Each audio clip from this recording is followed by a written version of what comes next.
Saudara, selamat datang di podcast Aiman Wicaksono musim kedua.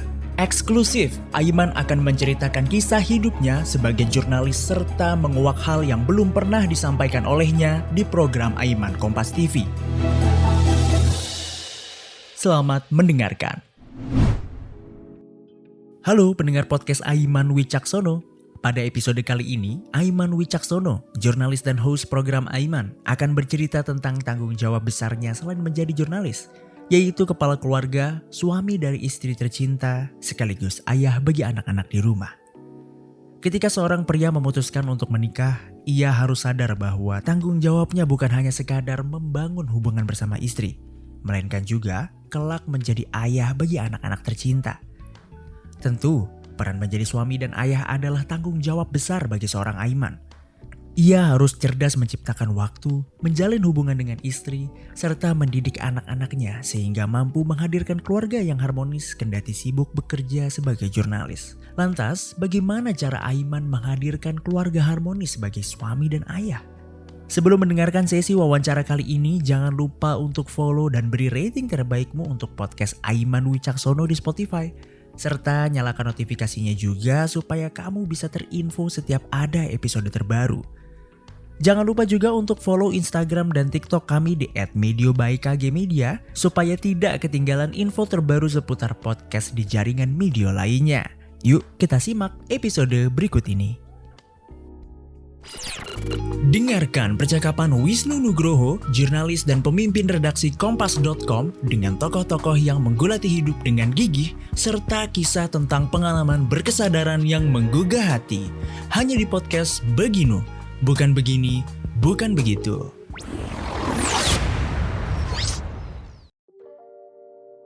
Bagaimanakah cara Aiman menghadirkan keluarga harmonis sebagai suami dan ayah? Orang sering dengar ya, quality time dan lain sebagainya.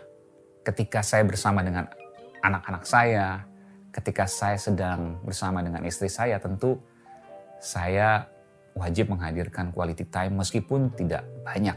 Mungkin 1 atau 2 jam di hari libur saya, karena di hari kerja tentu selain saya siaran, kemudian juga kantor, banyak waktu yang misalnya ada di rumah saya gunakan untuk riset.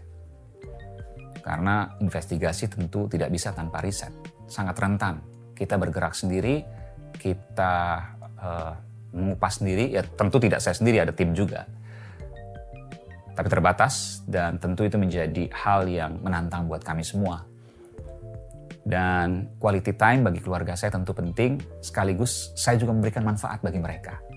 Jadi ketika saya menanyakan bahwa ada sesuatu kasus misalnya, dari sisi kemanusiaan misalnya, lalu anak saya ajak untuk diskusi pada kasus-kasus yang mungkin yang mudah dicerna ya, kalau terlalu sulit juga mungkin susah juga.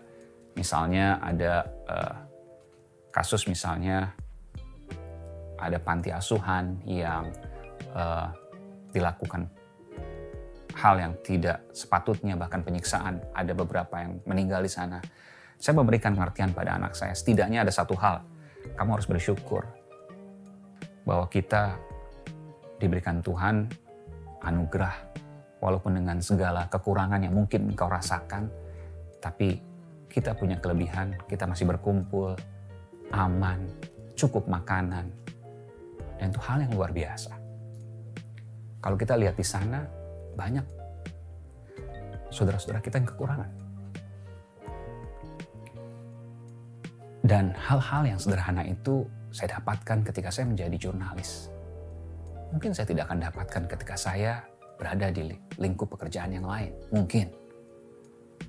Dan itu menjadi anugerah buat saya untuk saya kemudian sampaikan ke keluarga saya. Mohon maaf agak tersentuh dikit. It's okay. Jika Aiman diminta menjelaskan keluarga dalam 3 kata, apa yang akan Aiman sampaikan? Keluarga bagi saya, 3 kata ya, susah juga. Keluarga bagi saya adalah bibit yang harus saya kembangkan untuk bisa memberikan kembali manfaat kepada sesama. Mungkin lebih dari 3 kata, tapi saya yakin manfaatnya akan juga lebih dari 3 manfaat. Karena akan ada manfaat yang banyak ketika kita bisa memberikan pengertian pada anak kita pada istri kita, bahwa hidup bukan hanya sendiri. Hidup bukan bicara hanya kita. Hidup bukan bicara soal bagaimana kita nanti ke depan. Tapi hidup bicara soal kita sama-sama maju ke depan.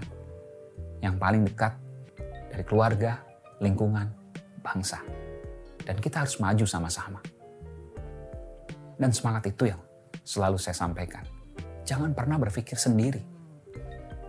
Karena ada orang lain yang mungkin Tuhan berikan kemampuan untuk kita agar kita bisa menolong mereka, agar kita bisa membantu mereka seberapapun kecil. Dan pertolongan tidak hanya melulu uang. Ada ilmu, ada teladan, dan apapun yang bisa kita berikan, sekecil apapun itu. Ketika memutuskan untuk berkeluarga, tanggung jawab besar kelak akan dihadapi oleh Mas Aiman. Menjadi seorang suami bagi istri tercinta, ayah bagi anak-anaknya, serta menyatu padukan semua menjadi sebuah keluarga. Kemudian, bagaimana usaha Aiman menjalin hubungan dengan istri dan anak menjadi keluarga yang harmonis? Saya selalu memberikan pengertian pada anak-anak saya. Kebetulan anak saya dua-duanya perempuan. Dan ya saya cukup ya. Ada 2 usia sekolah dasar, mungkin nanti tahun depan akan masuk ke sekolah menengah. Apa yang saya sampaikan kepada mereka adalah sekali lagi bahwa kita hidup tidak sendiri dan kita harus memberikan manfaat sekecil apapun, tapi konsisten kepada lingkungan kita, kepada sesama kita, kepada alam, termasuk juga tanaman dan juga hewan yang mungkin Tuhan berikan kepada kita untuk bisa memberikan manfaat bagi mereka. Apapun itu. Karena kita hidup di alam, kita hidup di sini bukan tanpa alasan. Kita diberikan kemampuan, kita diberikan kekuatan, kita diberikan kesempatan. Juga bukan sekedar hiasan. Jadi gunakan itu, bermanfaat, jangan takut lelah, karena sesungguhnya memang dunia tempat berlelah-lelah. Nikmati, maksimalkan, manfaatkan, dan banyak memberikan sumbangsih bagi sesama dan juga alam. Bicara mengenai profesi sebagai jurnalis, apakah profesi Aiman sebagai jurnalis berpengaruh dengan situasi keluarga? Saya beruntung, jawabannya saya harus katakan definitely yes. Kenapa saya katakan seperti itu? Karena saya mungkin ya, seorang wartawan itu menjadi orang yang pertama kali tahu. Seorang wartawan mungkin menjadi orang yang bahkan sangat tahu akan banyak hal lebih dalam dari masyarakat pada umumnya. Dan pengetahuan itu sangat bermanfaat. Mengetahui latar belakang yang mungkin tidak bisa disampaikan secara luas kepada publik. Mungkin. Karena tidak mungkin juga semua hal bisa disampaikan. Satu misalnya karena perlu penyelidikan sehingga ada hal-hal yang memang harus ditahan terlebih dahulu meskipun nanti belakangan bisa disampaikan. Ada juga misalnya hal-hal yang memang tidak patut untuk disampaikan karena satu dan lain hal. Ada juga misalnya hal-hal banyak sekali. Tapi semua itu bisa diambil beberapa untuk kemudian dijadikan pelajaran, terutama untuk keluarga. Dan yang paling penting, saya bersyukur menjadi wartawan karena wartawan harus selalu belajar. Tidak pernah berhenti belajar buku, pengalaman, dan juga hal-hal yang ditemui. Dan semangat itu tercermin ke dalam anak. Bukankah anak adalah kertas putih yang tulisannya ditentukan oleh sang orang tua? Bukan secara paksa, tapi sang anak melihat dengan sendirinya. Jadi saya bersyukur dan saya mempertahankan semangat itu. Lebih lanjut, dengan kesibukan dan tanggung jawab yang dilakukan, bagaimana cara Aiman menciptakan ruang nyaman dan waktu berkualitas bagi istri dan anak di samping kesibukan Aiman sebagai seorang jurnalis? Seberapapun, saya mungkin tidak bisa memberikan apapun yang diinginkan oleh anak saya secara banyak. Maafkan ayah, nak. Tapi yang harus saya berikan adalah modal mereka untuk berjuang. Yang harus saya berikan adalah modal mereka untuk melanjutkan hidup. Yang saya bisa berikan adalah modal mereka untuk punya kekuatan dalam melangkah, dalam setiap nafasnya, untuk kemanfaatan. Adakah pesan yang bisa Mas Aiman sampaikan kepada para kepala keluarga? Warisan terbesar dari orang tua adalah ilmu, bukan yang lain. Berikanlah ilmu bermanfaat kepada anak dan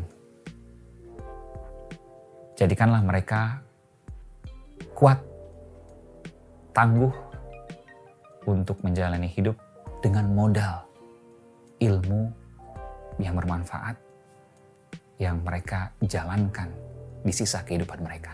Saudara, dalam hidup saya ini, saya juga menjalani peran sebagai ayah dan suami tentu. Melalui kisah tadi, semoga sedikit bisa menginspirasi teman-teman semua. Saya bukan ahli psikologi, saya hanya bisa menyampaikan apa yang saya alami, saya jalankan di tengah-tengah aktivitas saya sebagai jurnalis.